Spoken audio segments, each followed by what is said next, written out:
رئيسا waxaan rabaa halkan inaan uga mahad celiyo bahada warbaahinta kala duwan ta gudaha iyo ta dibadda ee halkan isugu yimi si ay warka ugu tabiyaan bulshada Soomaaliyeed meel kasta ay joogto aad iyo aad baan idin salaamaya waan idin mahad celinaya inta kadib waxaynu joognaa Afisiyoni Center waxaynu maanta rabaa halkan inaan dadweynaha Soomaaliyeed aan kula wadaago shirkii maanta ka furmay Afisiyoni Center maanta oo Isniina 22 maarso 2021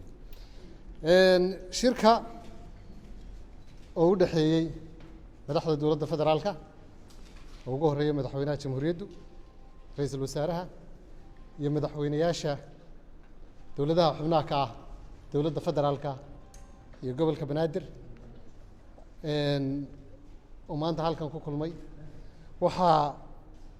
ujeedadiisu ahayd si aan baqaadista sidii loo hirgelin lahaa heshiisyadii 17 Sebtembar ee Muqdisho iyo 16 Febraayo 2021 ee Baydhabo ee guddida farsamadu ay soo diyaariyeen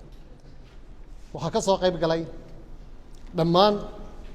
qaybihii la casuumay ee madaxweynuhu casuumay marka laga reebo dawlad goboleedyada Puntland iyo Jubaland oo madaxdoodu aanay iman intii kale haday tahay madaxda dawladda federaalka iyo haday tahay madaxda madaxweynayaasha dawladaha xubnaha ka ah dawladda federaalka iyo gobolka Banaadir dhamaantood way wada joogeen iyagoo diyaar u ah sidii loo ayidi lahaa heshiisyadii hore loona aadi lahaa dalka u doorasho waadi lahaa shirku wuxuu ku furmay hordhac iyo barbilow fiican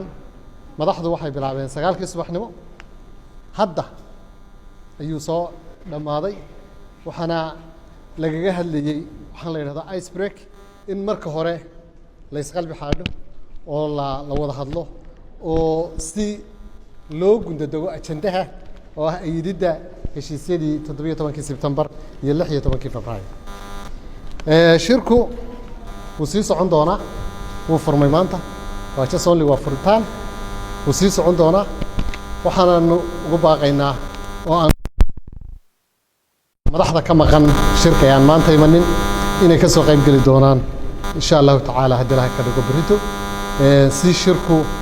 halka inooga sii socdo dalkanina uu aado doorasho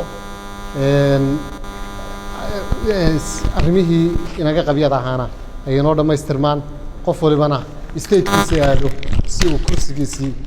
doorashadeedii uga qayb qaato intaas maanta halkan ka dhacday sababtaan idin brief gareena idin ku yeernana waxay tahay in aad ogaataan sidii shirku ku furmay iyo arrimihii laga wada hadlay iyo inuu sii socon doono aad iyo aad mahadsantihiin